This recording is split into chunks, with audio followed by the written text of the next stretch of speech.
अस्सलाम वालेकुम students, hopes all of you are fine and doing very well in your life. अच्छा भाई students, जैसे कि आप सबका एक और बहुत बड़ा सा मसला था कि भाई बायोलॉजी का क्या करना है, तो केमिस्ट्री फिज़िक्स का तो आपको आपका गेस्ट पेपर मिल गया होगा। और अगर आप मैट्रिक के स्टूडेंट हैं तो आपके भी गेस्ट पेपर्स अपलोड हैं केमिस्ट्री और फिज़िक्स के, ठीक है। और अगर आप 9 के स्टूडेंट हैं तो आपके भी फिज़िक्स और केमिस्ट्री का अपलोड कर चुकी हैं मिस।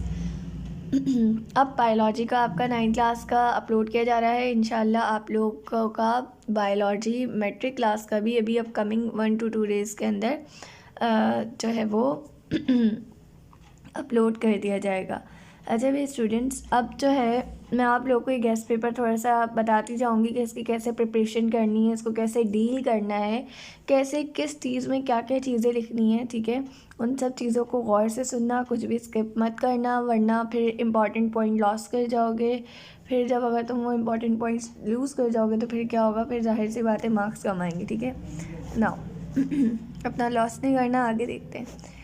भाई सबसे पहले इंपॉर्टेंट डेफिनेशंस है। इंपॉर्टेंट डेफिनेशंस आपके पास क्या है? सबसे पहला है diffusion, then osmosis. Diffusion, osmosis आपको एमसीक्यूज पॉइंट ऑफ व्यू से पता होना चाहिए कि डिफ्यूजन जो है वो higher concentration to lower concentration होता है, लोअर टू हायर होता है। In the same way what about the osmosis. अच्छा भाई, एक हमारे पास होती है एक्टिव ट्रांसपोर्ट, इसी तरह से इसकी कॉम्प्लीमेंट्री एक और हमारे पास होती है, उसको हम कहते हैं passive transport. You should know about both of these.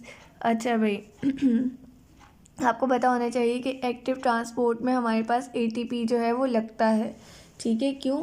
क्योंकि उसके अंदर हम जो है वो लोअर कंसनट्रेशन या लोअर ग्रेडियंट टू कहाँ जा रहे होते हैं, हायर कंसनट्रेशन, ठीक है ना। What is pharmacology? फार्माकोलॉजी को आपने बताना है ना। मॉर्फोलॉजी, मॉर्फोलॉजी आपके पास क्या होती है? आपको ये जो वर्ड्स हैं मॉर्फ, आपको इसका मीनिंग अगर पता होगा तो ये तो सबको पता है ना कि लॉजी का मतलब स्टडी होता है ना। What is environmental biology? Facilitated diffusion क्या होता है and what is the difference between facilitated diffusion and just diffusion? ये आपके माइंड में होना चाहिए, इसको याद नहीं करना। ये एक मेजर कंसेप्ट होता है ना बेटे, वो कंसेप्ट क्लियर होना चाहिए। अगर ये कंसेप्ट क्लियर नहीं है, मिस अस्तानी को व्हाट्सएप पे मैसेज करो, वो मेरा कॉन्टैक्ट नंबर आप लोग को प्रोवाइड कर देंगी। Then I will definitely guide you. और मेरा नाम तो आप सबको बताइए कि मेरा नाम क्या है, डॉक्टर लाइबा है। Now moving towards another definition which is biochemistry. Now the taxonomy, species, exocytosis.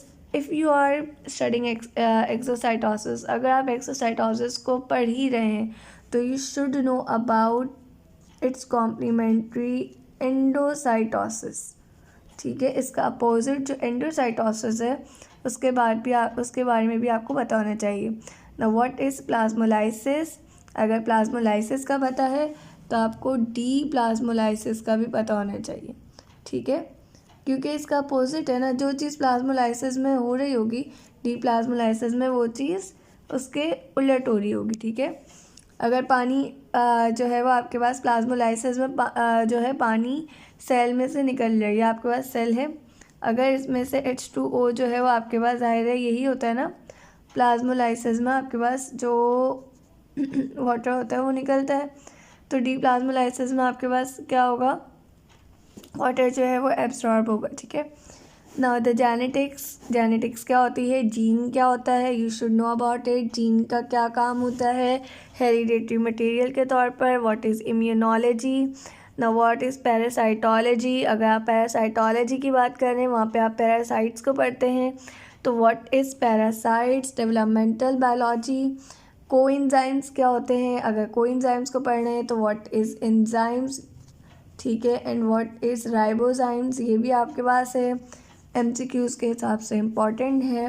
What is cyclosis? Cyclosis कौन सा आपके पास प्रोसेस होता है? हार्ट बीट क्या होती है?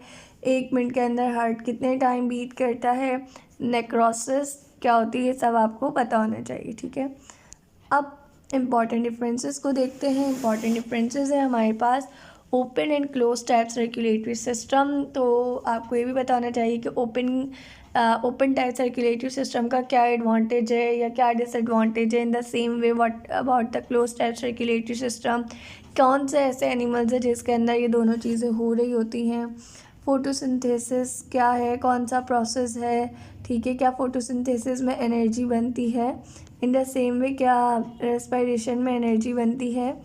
इसी तरह से एनिमल सेल, प्लांट सेल, इनकी डायग्राम्स आपको आनी चाहिए, आर्टरीज, वेन्स, इनके भी डिफरेंसेस के साथ साथ आपको इसकी डायग्राम आनी चाहिए। What is prokaryotic cell, what is eukaryotic cells, आपको ये पता होना चाहिए कि कौन से ऐसे ऑर्गेनल्स हैं जो यूकैरियोटिक सेल्स में तो मौजूद हैं बट प्रोकैरियोटिक सेल्स में मौजूद नहीं है, कौन से इनमें कॉमन है ऑर्गेनल्स जो दोनों में मौजूद है। What about the aerobic and anaerobic respiration, aerobic का क्या आपके पास प्रोडक्ट है, and product. What about the anaerobic respiration, उसका एंड प्रोडक्ट क्या है।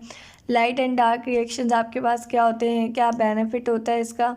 Now important short question answer, write down 3 emergence postulates of cell theory. Cell theory के 3 postulates से जो आपके पास 3 साइंटिस्ट ने दिए थे, कौन कौन से थे वो साइंटिस्ट, शेलिडन, शेवाल और रूडोल्फ विर्चॉव। ठीक है, इन तीनों ने मिलकर आपको 3 पोस्टुलेट्स प्रोवाइड किए थे सेल थ्योरी के, कि सेल जो है वो बेसिक यूनिट है लाइफ का, सेल जो है वो प्री एग्जिस्टिंग सेल से ही जो है वो क्या कहते हैं, आगे जो और सेल्स की जो प्रोडक्शन होती है वो प्री एग्जिस्टिंग सेल से होती है। सेल जो है वो पूरी बॉडी इंसान की बनाते हैं। ठीक है, ये तीनों postulates. Now draw a flow chart showing different types of plant tissues. ऐसा फ्लो चार्ट बनाएं जिससे आपके पास प्लांट टिश्यूज़ को शो किया जा रहा हो, या फिर बायोलॉजिकल मेथड का। और फ्लो चार्ट्स आपको बेटा बनाने आने चाहिए, it's quite easy. Flow chart से लर्निंग करना बहुत अच्छी बात होती है, कंसेप्ट्स क्लियर होते हैं। ठीक है, now define any 3 types of chromosomes depending upon the position of centromere. वैसे 4 टाइप्स होती हैं, 4 ही याद कर लो, टीलोमियर, मेटासेंट्रिक, टीलोसेंट्रिक, मेटासेंट्रिक। ठीक है, और ये जो आपके पास 4 इसकी एक्रोसेंट्रिक वगैरह, ये 4 आपके पास टाइप्स होती हैं, इनको कर लेना। ठीक है, और ये भी पता होना चाहिए कि इसके अंदर आर्म्स का साइज़ क्या है। Why meiosis is called reduction division, ये आपके पास एज अ रीज़न आ सकता है। Name different stages of prophase 1 of meiosis, write a short account on liver. जब लिवर के ऊपर आप छोटा सा नोट लिख ही रहे हैं तो आप कोशिश करें कि उसकी बेहतरीन सी डायग्राम बना लें। ठीक है, मार्क्स बड़े अच्छे आते हैं। Define aerobic and anaerobic respiration, उसकी केमिकल इक्वेशंस को लिखें। विटामिन्स क्या होते हैं, फिर विटामिन्स का फ्लो चार्ट बनाएंगे, फैट सोल्यूबल और वाटर सोल्यूबल विटामिन्स का। ठीक है, what is photosynthesis, write down balance chemical equation of photosynthesis, name 2 phases of photosynthesis. इसको इक्वेशन से जाहिर करो ताकि, और इक्वेशन को बोल्ड करके लिखना पेपर में, ताकि चेकर को सामने सामने आपकी बनाई हुई चीज़ें नज़र आ रही हों। Binomial, what is biological method, name its steps and describe any of them. What is binomial nomenclature, किसने दिया था ये भाई। फ्रॉक का नाम क्या होता है, रानी टिग्रीना होता है बायोलॉजिकल नेम। अनियन का क्या होता है, cat, mango, neem plant and house fly. House fly का क्या होता है, डॉर्सोफिला होता है। कैट का क्या होता है, अनियन का क्या होता है। अच्छा भाई, name the units of classification, classification के क्या यूनिट्स होते हैं, इनका भी एक फ्लो चार्ट बना लेना। ठीक है, describe different types of heterotrophic nutritions, write down in 3 significance of mitosis, uses of enzymes, enzymes के क्या यूजेस होते हैं। ठीक है, what is mean by cell cycle, define its 2 phases. Now the moving towards important long question, ये most important है। ठीक है, आपको ह्यूमन हार्ट की डायग्राम बनानी आनी चाहिए या एलिमेंट्री कैनाल की, अव्वल तो दोनों आनी चाहिए। ठीक है, what is transpiration, name the site of transpiration, also right any 3 significance of transpiration. Transpiration क्या है, कहाँ पर हो रही है, इसके 3 फ़ायदे लिखें, क्या फैक्टर्स हैं जो इसके ऊपर अफेक्ट करते हैं।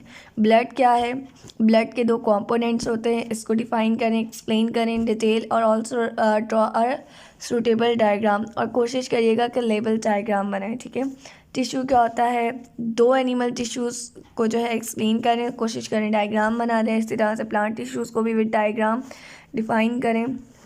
व्हाट इज़ माइटोसिस, माइटोसिस का पूरा प्रोसेस। ठीक है, explain 5 kingdom classification in detail. What are enzyme, उसकी 5 कैरेक्टरिस्टिक्स। प्लाज्मा मेम्ब्रेन, उसका स्ट्रक्चर और फ्लूइड मोजाइक मॉडल की हेल्प से डिफाइन करिएगा, और कोशिश करिएगा कि वो जो आपके पास लिपिड बाइलेयर की एक क्या कहते हैं डायग्राम मौजूद होती है उसको ड्रॉ कर लें। ठीक है, यहीं पे ख़त्म नहीं हुआ है, ठीक है। अच्छा भाई, यहाँ तक हमने देख लिया। अब हम आगे देखते हैं।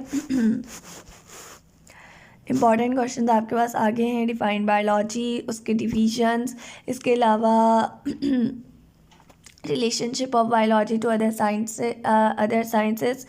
आपको इसके अलावा वही जो मैंने अभी आपको ऊपर बताया था वही क्वेश्चन रिपीट है। बायोलॉजिकल मेथड की फ्लो चार्ट बनाने का कहा गया है, ठीक है। डिफाइन बायोडाइवर्सिटी, इसकी इंपॉर्टेंस क्या होती है। क्लासिफिकेशन, इसका एम, प्रिंसिपल क्लासिफिकेशन का। ये 5 किंगडम क्लासिफिकेशन आपके पास ऊपर भी आ चुकी है। What do you mean by binomial nomenclature, ये भी क्वेश्चन ऊपर आ चुका है। Define conservation of biodiversity, give reason to conserve biodiversity. जो सबसे पहले मैंने आपको बताया था वो मोस्ट इंपॉर्टेंट थे। अब ये वाले भी आपने करने, ठीक है। Describe different stages of mitosis और meiosis with the help of label diagram. Diagram last में आनी चाहिए, ठीक है आप लोगों को। Why meiosis is called reduction division, ये वही क्वेश्चन आ गया आपके पास, ठीक है। 4 इंपॉर्टेंस आपने बतानी है माइटोसिस मियोसिस की।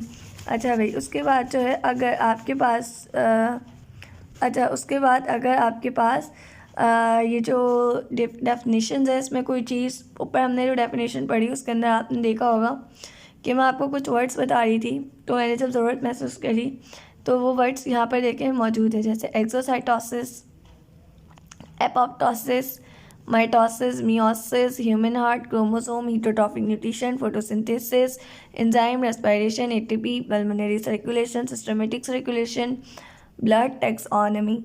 तो ये सारे वो थे जो ऊपर नहीं आ सके, तो उनको यहाँ पर आपके लिए लिखते हैं ताकि आपकी कोई भी चीज़ स्किप ना हो। फिर आपको क्रोमोसोम्स की टाइप्स ये ऊपर आ चुका है आपका। उसके बाद प्लांट टिश्यूज़ आपका आ चुका है, एनिमल टिश्यूज़ आ चुका है। ब्लड डिसऑर्डर, इसको कर लेना। ट्रांसपायरेशन और उसके सिग्निफिकेंस ये ऊपर आ चुके हैं। जो ऊपर नहीं आए ना उनको मैं बॉक्स में इनक्लोज कर रही हूँ। Transport in plants and animals, digestion in man, ये नहीं आया, ठीक है। एटीपी और उसका रोल नहीं आया, ठीक है, इसको कर लेना। Parasitic nutrition, saprotrophic nutrition, components of blood, ये तीनों कर लेना, टॉपिक के ऊपर नहीं आए। Write differences between prokaryotic cells, eukaryotic, animal tissues, plant tissues, aerobic and anaerobic, respiration and photosynthesis, autotrophic and heterotrophic, mitosis and meiosis, open and close circulatory system, light electron microscope, animal cell and plant cell. जो चीज़ ऊपर नहीं आई वो यहाँ से cover कर लिएगा, ठीक है। अच्छा भाई, आपको इसके स्ट्रक्चर और फंक्शन ये बहुत इंपॉर्टेंट है, इसको लाजमी करके जाना, मोस्ट इम्पॉर्टेंट है। इसमें कुछ भी स्किप नहीं करना, बल्कि अगर इसके साथ कुछ डायग्राम की प्रैक्टिस कर लो तो बहुत अच्छा हो जाएगा। सेल वॉल क्या होती है, सेल मेम्ब्रेन क्या होती है, सेल वॉल किस किस में प्रेजेंट होती है, व्हाट इज़ माइटोकॉन्ड्रिया। माइटोकॉन्ड्रिया में एक चीज़ आपको पता होनी चाहिए कि हमें मदर से मिलता है या फादर से मिलता है। नहीं पता तो मैं बता देती हूँ, मदर से मिलता है। न्यूक्लियस क्या होता है, साइटोप्लाज्म, साइटोस्केलेटन, ये इंपॉर्टेंट है। राइबोसोम, गोल्जी बॉडीज़ और साइटोस्केलेटन की डायग्राम बहुत आसान है, तो उसको लाजमी निपटाना, ठीक है। ये डायग्राम्स हैं, इनको लाजमी कर लेना, ठीक है। LS of human heart, LS of alimentary canal, ये ऊपर बता चुकी हूँ। स्मूथ मसल्स, ये नहीं बताया था, बाकी ए बी एंड डी आपको ऊपर बता दिया था, और इसको आप अगेन कर लेना। ये तमाम आपको डायग्राम्स जो आपको अबव क्वेश्चंस में प्रोवाइड की गई हैं इनको देखना है। इसके अलावा अगर एमसीक्यूज़ है तो आप जो है वो एमसीक्यूज़ को चैनल पर देख सकते हैं, एमसीक्यूज़ बैच का हिस्सा बन सकते हैं, और ये जो तमाम चीज़ें हैं आप इनको आप जो है वो एमसीक्यूज़ बैच का हिस्सा भी बन सकते हैं। एमसीक्यूज़ बैच के लिए आपको जो ग्रुप है उसको ज्वाइन करना होगा। फिज़िक्स और केमिस्ट्री को लाजमी देखें, अपने टारगेट पेपर्स अपनी कॉपी पेंसिल लेकर बैठें और साथ साथ उसको लिखते जाएं, ठीक है। अपना ख्याल रखिएगा, मुझे दुआ में याद रखिएगा। अल्लाह हाफिज़।